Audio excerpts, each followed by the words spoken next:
terms of their pay, benefits, and the ability to work in clean and comfortable offices.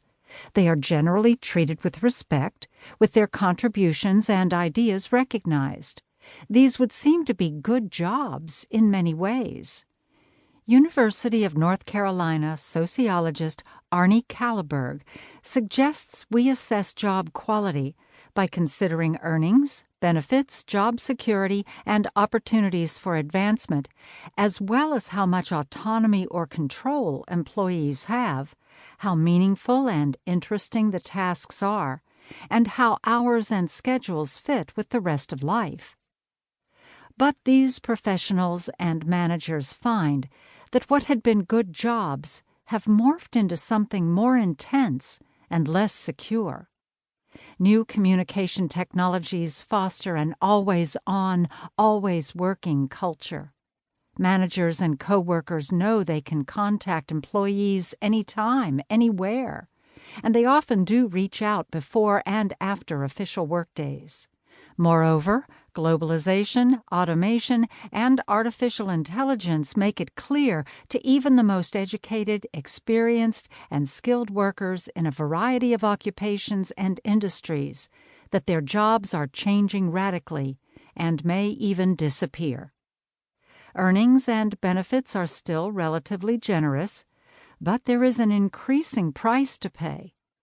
Good jobs, previously characterized by relative autonomy and security, have become bad, with rising workloads, a sped-up pace, and escalating expectations that seem impossible to meet. Is this the future of work, shaped by warp-speed connectivity, ratcheting demands, and eroding security? These ways of working will either break organizations or break people. Outdated policies and expectations collide with the intense realities of the digital revolution and the global production of knowledge work, as well as manufacturing goods, to exacerbate burnout, stress, and poor health. Most businesses continue to demand 9 to 5 or 8 to 6 desk time, in addition to early morning calls to offshore colleagues, last-minute but all too common work requests at 10 p.m., and ubiquitous emails, texts, and instant messaging. Alongside changes tied to new technologies and global competition, U.S. companies are routinely merging, reorganizing, downsizing, even disappearing. This leaves all employees, even skilled professionals and middle managers, unsure whether they will have their jobs next year or even next week. Those who survive layoffs experience even more overload as they attempt to cover the work of their downsized coworkers. The firm resolves to do more with less, and employees try frantically to make that happen. Our interviews and surveys in Tomo's IT division demonstrate that overload harms workers. That is probably not a surprise to readers, and it is very clear to the professionals and managers we interviewed.